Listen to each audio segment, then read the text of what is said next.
in your voluptuousness. Do not be restrained. Take his energy. He's basically pimping this lady to this wild, created man, saying, we gotta go take one for the team so we can get back to work. Okay? She says, do not be restrained. Take his energy. When he sees you, he will draw near to you. Spread out your robe so he can lie upon you and perform his primitive task of womankind. His animals, who grew up in the wilderness, will become alien to him, and his lust will groan over you. Shamat unclutched her bosom, exposed her sex, and he took in her voluptuousness. She was not restrained, but took his energy. She spread out her robe and lay upon her. She performed the primitive task of womankind. His lust groaned over her. Everyone's got imposter syndrome to a certain degree, and the only way to just the fuck up. For 6 days and 7 nights, Enkidu stayed aroused. Okay, this guy was aroused for 6 days and 7 nights. Damn. And had intercourse with the harlot until he was sated with her charms. But when he turned his attention to his animals, the gazelle saw Enkidu and darted off. The wild animals distanced themselves from his body. Enkidu was utterly depleted. His knees wanted to go off with his animals, went rigid. Enkidu was diminished. His running was not as before. His legs were weak. And 6 days, who knows how many rounds he went. Okay? But then he drew himself up, for his understanding had broadened. Turning around, he sat down at the harlot's feet, gazing into her face, his ears attentive as the harlot spoke. The harlot said to Enkidu, "You are beautiful, Enkidu. You are become like a god. Why do you gallop around in the wilderness with the wild beast?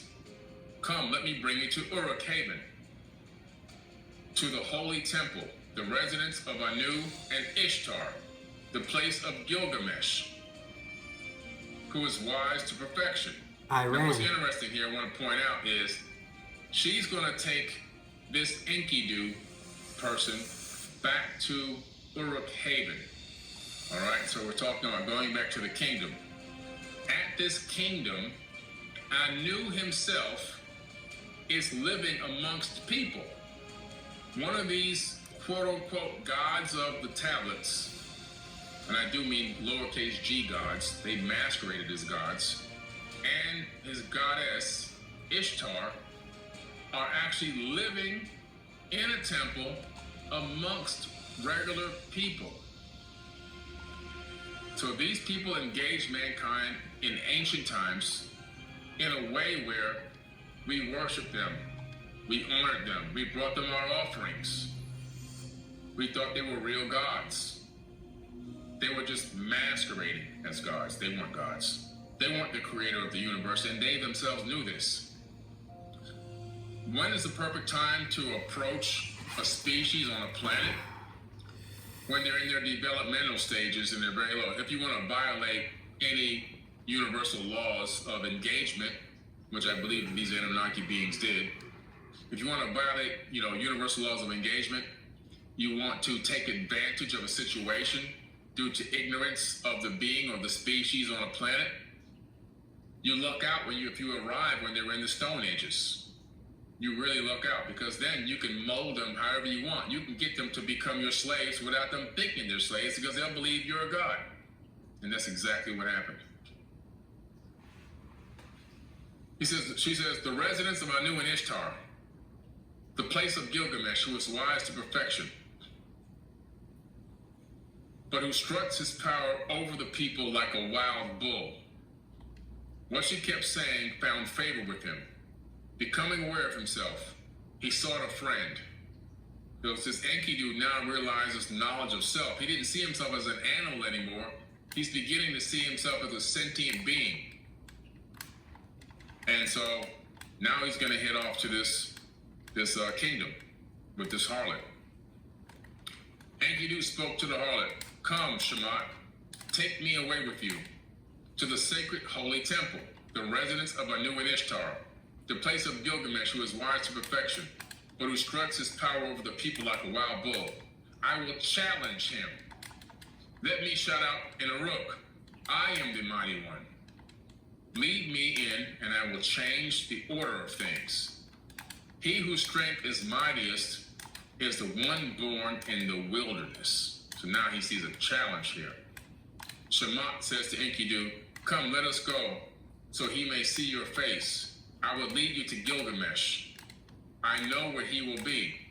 Look about, Enkidu, inside Uruk Haven, where the people show off in skirted finery, where every day is a day for some festival, where the lyre and the drum play continually, where harlots stand about pretty, excluding voluptuousness, full of laughter, and on the couch of the night of the sheets are spread. Enkidu, you who do not know how to live, I will show you Gilgamesh, a man of extreme feelings. Look at him, gaze in his face. He is a handsome youth Oh my with god. freshness. His entire body exudes voluptuousness. He is mightier and more strength than you, without sleeping a day or night. He's saying that Gilgamesh is so huge and powerful that this guy doesn't even need to go to sleep, and he still has the most power, or is the strongest being that they know of in that city, in that kingdom. Enkidu, it is your wrong thoughts you must change. It is Gilgamesh whom Shamat loves, and Anu, Enlil, and La have enlarged his mind, even before you came from the mountain. So what she's saying is, Gilgamesh's mind, his mind had been expanded, his knowledge and wisdom had been expanded. He had taken in so much knowledge from who? Anu, his son Enlil, who was also known as Yahweh in the Bible, and La. Okay, we're talking about three people that have extremely high knowledge in the Sumerian tablets, have taken Gilgamesh in as an adept initiate and given him a supreme amount of knowledge, making him one of the wisest men on the planet. So she says, Gilgamesh got up and revealed the dream, saying to his mother, Mother, I had a dream last night. Stars of the sky appeared, and some kind of meteorite of Anu fell next to me. I tried to lift it, but it was too mighty for me. I tried to turn it over, but it could not budge. The land of Uruk was standing around it. The whole land had assembled about it. The populace was thronging around it. The men clustered about it and kissed its feet as if it were a little baby. I loved it and embraced it as a wife. I laid down at your feet, and you made it complete with me. The mother of Gilgamesh, the wise, all-knowing, said to her lord, Riamat Ninsun, the wise, all-knowing, said to Gilgamesh, as for the stars of the sky that appeared, and the meteorite of Anu which fell next to you, you tried to lift it, but it was too mighty for you. You tried to turn it over, but it was unable to budge. You laid it down at my feet, and I made it complete with you. And you loved and embraced it as a wife.